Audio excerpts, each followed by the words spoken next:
Halo sahabat-sahabat VTuber sekalian dimanapun berada saat ini di seluruh Indonesia. Bagaimana kabar teman-teman semua? Saya selalu berharap dan berdoa teman-teman selalu dalam keadaan sehat, kuat, sukses, dilindungi dari COVID-19 ya teman-teman ya. Eh, Teman-teman, bagaimana perasaan kalian semua saat ini? Ada yang deg-degan mungkin ya. Ada yang eh, khawatir, ya pastilah. Ya. Dengan adanya kondisi sekarang saat ini, kemarin diharapkan VTube sudah benar-benar on semuanya, sudah komplit, tapi ternyata ada masalah-masalah teknis ya teman-teman ya. Dan saya udah membahas juga semalam, dan itu soal biasa lah ya. Cuma saat ini yang menarik adalah saya udah perkirakan bahwa konten si penyinyir akan naik hari ini dan memberikan informasi ya tak lain dan tak bukan untuk mencela teman-teman ya. Saya coba lihat dulu ya. Saya lihat judulnya dulu ya teman-teman ya. Ini dia teman-teman. VTube 3.0 batal on Senin 5 Juli 2021 di Semprit SWI lagi ya. Nah, lalu saya juga mencoba menggunakan judul ini supaya teman-teman melihat. Ya biasa. Biasa orang kurang kerjaan ya, yang tidak berhenti-hentinya mencela VTube. Saya sempat melihat sih channel dia, tapi tidak sepintas ya. Yang dia sempat katakan ya bahwa ya itulah batal launchingnya, ya mungkin masalah teknis ya, nggak apa-apa lah, itu bukan urusan dia coy. Iya. Lalu kemudian dia sempat mengatakan bahwa masa saya lebih pintar daripada manajemen. Waduh. Sabar teman-teman, saya akan cari itu sih yang biasa temani saya ya dulu ya, di mana ya itu ya.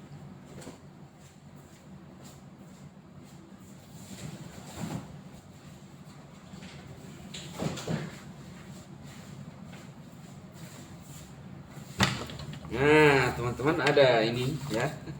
Ini ada ya. Nah, katanya kita melihat apa kepintaran dia ketimbang manajemen. Ya, saya akan memperlihatkan kepada Anda, ya, masa saya lebih pintar, lebih mengetahui daripada manajemen VTube.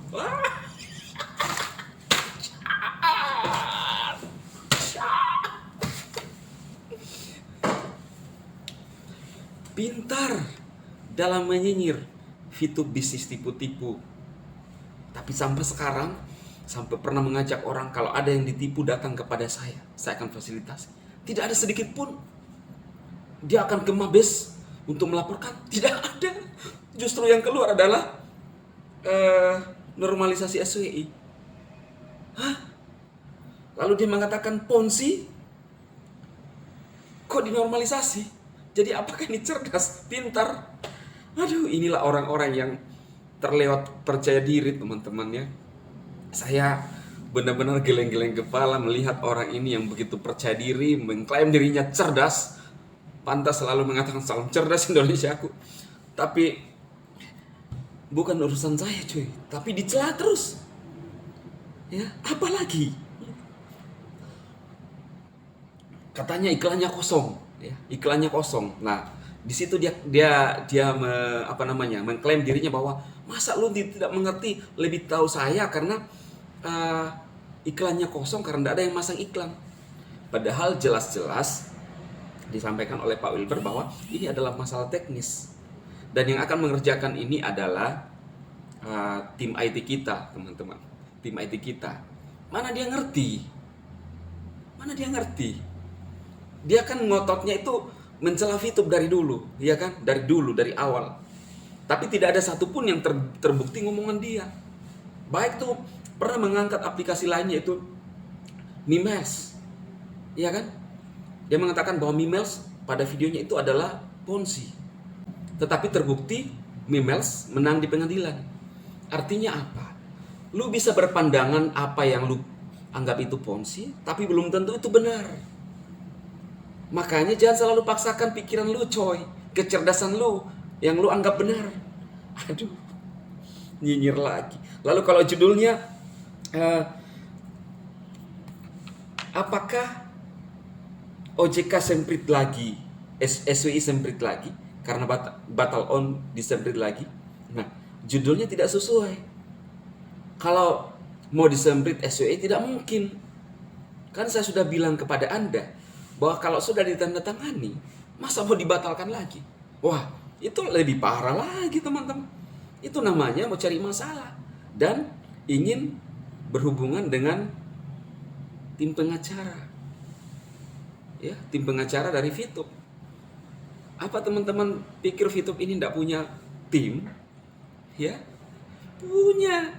Apa teman-teman pikir atau haters pikir Fitup ini benar-benar usaha kaleng-kaleng? Hah?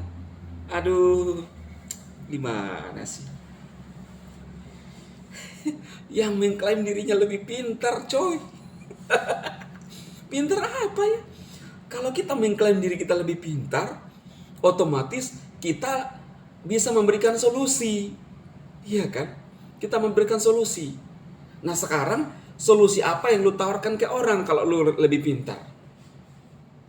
Dari kata-kata lu aja mencela Fitup, mengata-ngata orang BB, itu udah nggak pintar, coy. Ya, itu namanya kalau menurut saya, kita mengatasi sama kita yang lagi berusaha, itu namanya kurang ajar, coy. Penyinyir. Ya, oke lah kalau pintar dalam menyinyir, oke, saya salut dan saya akui.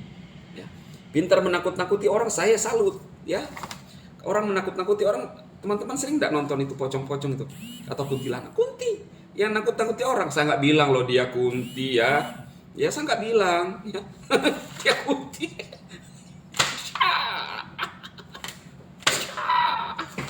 Aduh. Payah. Teman-teman VTuber, jangan dengarkan kata penyinyir. Ya, jangan dengarkan kata orang yang sering nakut-nakuti. Kenapa? Ya tidak terbukti semua ngomongan dia. Ngomongan dia hanya mencela. Iya kan? PSE tidak ada. Ya kan, saat itu dia bandingkan dengan sebuah aplikasi juga yang tidak berizin saat itu. Lalu begitu ada PSE, bukan yang saya maksud. Kita harus belajar sama-sama. Saya juga salah. Berkilah. PMS. Begitu ada PMS. Aduh. Ini yang katanya pintar. Aduh.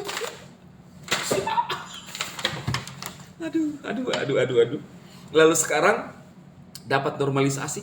Minta dikaji ulang normalisasinya. Aduh, ini orang pintar. Pintar dari mana sih ini orang? Luar biasa teman-teman. Sebenarnya saya hanya membuat parodi saja untuk melihat apa yang dia lakukan. Kasihan juga lah. Kalau oke lah dimaklumi masa pandemi cari duit sampai segitunya nyinyir usaha orang, oke lah. Tapi saya mikir kok sampai segitunya ya cari duit di masa pandemi dengan menyinyir aplikasi orang. Fitup diikuti terus dari dulu ya. Saya coba teman-teman mikir secara logika ya. Coba teman-teman siapapun yang melihat video saya, baru pertama kali hadir melihat video saya orang yang katanya cerdas, bertumpuk-tumpuk titel tuh. Sama sebutkan satu-satu kan titelnya. Tapi nyinyir terus aplikasi. Aplikasi ini digemari oleh banyak orang di Indonesia. Lalu dia maksa untuk Fitup ini tidak on teman-teman. Dengan cara usaha dia begitu gigihnya, ya. Sampai itu ekspresi dia tuh udah kayak tegang-tegang melulu. Itu saya lihat ya teman-teman ya, jujur. Jadi saking tegangnya itu teman-teman muka ya. Halo Bapak Ibu, jangan lupa subscribe channel saya di atas. Itu kalau saya lihat ya. Subscribe channel saya di atas, tekan loncengnya agar setiap kali saya mengupload video dan menyinyir Fitup ada notifikasi di HP teman-teman. Itu kan kata kasarnya sebenarnya kan.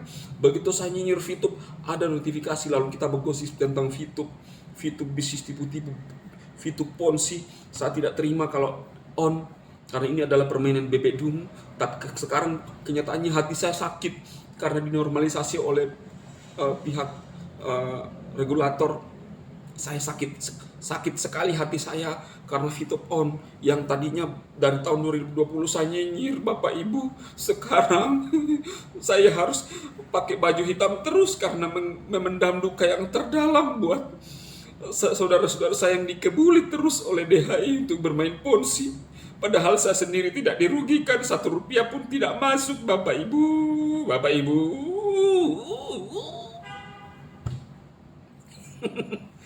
Aduh, 1 rupiah pun di uangnya masuk kagak. Lalu maksa orang untuk melaporkan. Lah, otak apa dipakai nih orang? Ya, bukan urusan saya coy. Tapi dinyinyir terus, dicela terus, dicarikan apa celahnya terus. Ini kan urusan orang coy. Progres telah berjalan coy. Sampai titik normalisasi. Fitup kemarin yaitu masalah teknis. Ya, apa lu bilang kalau misalnya saat lu mencela tidak ada pengiklan lagi? Ketika nantinya sudah on dan ada iklan masuk, apa lu bilang lagi? Lu nggak malu mencela terus aplikasi orang? Hah? Lu bilang Ponzi sekarang dapat izin normalisasi, lu nggak terima, lalu lu masih minta dikaji ulang? Lu gimana sih coy? Coba saya minta usaha apa yang bagus coy, selain jual gorengan coy. Anda yang berkomentar pada video saya, Anda bilang jangan dibahas terus haters lah. Sumber untuk memberikan informasi negatif kan dari haters. Lalu perlu di-counter, perlu diluruskan. Saya bisa memotivasi Anda tanpa membahas haters, tapi bagaimanapun haters itu harus diluruskan apa yang dia ngomong, karena tidak benar dan tidak sesuai, teman-teman. Ya, saya minta. Kan sekarang dia bilang bahwa dia lebih pintar, dia lebih hebat, kredibel. Saya ada di dalam tim MFBS, lebih tahu permasalahan yang ada. Lalu dia mengaku-ngaku dan mengangkat-ngangkat diri. Nah, menurut saya ini adalah orang yang haus kekuasaan dan haus jabatan. Dan mengklaim dirinya cerdas coy, lebih pintar. Sekarang saya tanya, lu pernah bilang bisnis tipu-tipu, satu orang pun yang tidak pernah ditipu. Kalau bukan tidak masuk, justru kalian tidak masuk merasa ditipu. Member mengharapkan fitur. Lalu kita lihat kronologi motivasi dan apakah benar-benar pendiri aplikasi ini bermaksud untuk menipu? Enggak kan? Ketika aplikasi itu bermasalah dan kita tahu bahwa Fitup ini bukan karena dari perusahaan yang akan menutup diri, bukan, tapi ada ya pihak lain lah. Tapi disitulah manajemen mati-matian untuk bagaimana bisa tetap melakukan segala sesuatu yang terbaik untuk member-membernya. Itikat baiknya perusahaan ini ada sampai sekarang. Iya kan? Lu ngerti itu? Nah, itu yang kita harus pahami. Bisnis yang mau scam, dekat-dekat scam, tidak mau dan cenderung akan lari, tidak bertanggung jawab. Tapi Fitup hadir, justru pasang badan, ya, memberikan solusi coy. Lalu lu bilang lu paling pintar. Nah, lu tawari luar jual gorengan, harus dibandingkan lah. Iya, lu tawari mendingan jual gorengan dah coy. Modal gerobak itu 2 juta coy. Modal. Belum tiap hari beli bahan coy. Belum kalau didorong ke pinggir jalan kena tabrak gimana coy? Beresiko coy, habis uang 2 juta. Nah Fitup bisa gratisan, bisa 100 ribu. Gimana sih coy? Belum lagi jual gorengan butuh waktu banyak coy. Di Fitup hanya rebahan bisa dapat uang coy. Pikirkan coy. Kalau lu merasa cerdas, lu saranin berinvestasi Warren Buffett coy. Sekarang masa pandemi, lu punya tanah kita mau dijual sekarang sulit. Kenapa? Orang mau punya dana-dana yang liquid coy. Nah, lu saranin mau berinvestasi seperti Warren Buffett coy. Ini kan tidak semua orang bisa coy. Ya, untung kalau ada orang 20% di Indonesia bisa lakukan itu. Nah sekarang rakyat kita lagi murat-marit keuangan coy. Nah tujuan saya itu adalah aplikasi yang ada aplikasi orang luar kalau perlu kita manfaatkan untuk mencari cuan di masa pandemi, coy. Ya, jangan justru berkoar-koar dan menyinyir aplikasi. VTube kan made Indonesia, coy. Lu nyinyir, coy. Gimana sih, coy? Mana karya lu, coy? Hah? Mana, coy, aplikasi lu, coy? Hah? Mana saya mau lihat, coy? Coba tunjukkan, apa nama aplikasinya, coy? VTube membantu banyak orang, coy, di masa pandemi waktu on. Nanti setelah disemprit SWI dan off, lalu. Tetapi sejak on kan potensinya menguntungkan orang, coy. Masyarakat, coy. Ingat, coy, potensi itu ada dua. Potensi menguntungkan dan merugikan. Tetapi selama VTube on, potensinya menguntungkan melulu, coy. Oke, coy, ngerti, paham? Kalau kita mau berbicara masalah potensi, kita mau gali. Kita mau ambil dari sisi mananya, coy.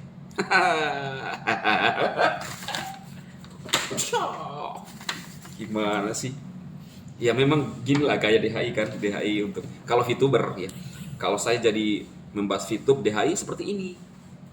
Tapi kalau lagi membahas SEO, ya formal-formal dikit lah. Iya kan? Nggak apa-apa. Tapi kan kalau kita terlalu formal amat juga kan orang kadang-kadang boring, coy. Ya. Jadi perlu ada sedikit humor ya. Tapi kan jelas, coy. Kalau monoton kan terus, halo Bapak Ibu sekalian haters and lovers, jumpa lagi kita pada kesempatan kali ini. Jangan lupa subscribe channel saya, tekan loncengnya agar setiap kali saya menyinyir VTube Anda mendapatkan informasinya. Ya, oke Bapak Ibu. Oke, saya cerdas Bapak Ibu. Nah, harus dong ada ekspresi dikit, coy. Ya, jangan nyinyir terus, coy. Kalau lu rasa pintar, coy, mana solusi, coy? Ya, kalau kita merasa pintar. Nah, saya bahas VTube karena saya tahu banyak yang membantu VTube, terbantu dari VTube. Beberapa orang menghubungi saya, Bang Dema, thank you. Lewat motivasi Bang Dema, saya bisa membeli mobil dari VTube. Dulu. Artinya apa? Bermanfaat. Ya. Coy pernah bilang bahwa kalau saya dibayar 1 juta US dollar sekitar 14 miliar, lu nggak ambil kan dari aplikasi dari luar? Ya. Salah cara berpikir lu, coy, kalau menurut saya. Kalau saya, kan lu bilang dimanfaatkan aplikasi orang luar. Kalau ada yang membayar kita di endorse dari aplikasi luar, kita ambil, coy. 14 miliar. Kita bagi-bagikan, kita manfaatkan aplikasi luar. Kita bagi-bagikan ke orang Indonesia. Jadi selalu cara berpikir kita beda, coy. Ya nggak bakalan ketemu. Ya, masa purbakala dan era 4.0. Di SEO sekarang lu pernah nyinyir saya, coy. Leader ini dimanfaatkan aplikasi Ponzi. Lu tau dari mana sih, coy? Banyak orang sekarang di member-member SEO, coy, yang dapat uang dari rebahan, ya. Lu mau dilihatkan nggak? Lu berapa lama harus nyinyir di YouTube? Berapa viewer lu? Nama lu tuh rusak, ya, sebagai seorang rohaniawan menyinyir aplikasi orang, lalu bisa dibayar berapa dolar? Lebih baik tinggalkan nyinyir, cari usaha yang lain. Kita coba ini, gagal, coba lagi, coy. Gagal, coba lagi. Nggak ada orang yang sempurna. Kita berusaha, gagal, bangkit lagi. Ya, daripada nyinyir, merasa paling cerdas, lalu orang tepuk tangan, member-member lu, tepuk tangan apa mereka dapat? Hah? Lu yang untung dari keuntungan nyinyir, member-member ini sadarlah kalian. Apa kalian dapat? Disuruh jual gorengan, belum tentu kalian jual gorengan. Aduh, satu pernah lihat kasihan membernya, dia bilang, maaf Bapak, saya baru masuk ini di channelnya karena saya pulang jual es batu. Aduh, kasihan banget. Ya nggak apa-apa lah, itu pilihan. Tapi kami tidak nyinyir Anda, tapi Anda yang nyinyir terus kami. Apa sih mau kalian? Oke, VTuber semangat. Masalah teknis akan segera diatasi. Percayalah, VTube on kembali dan kita bermain. Sukses buat Anda semua.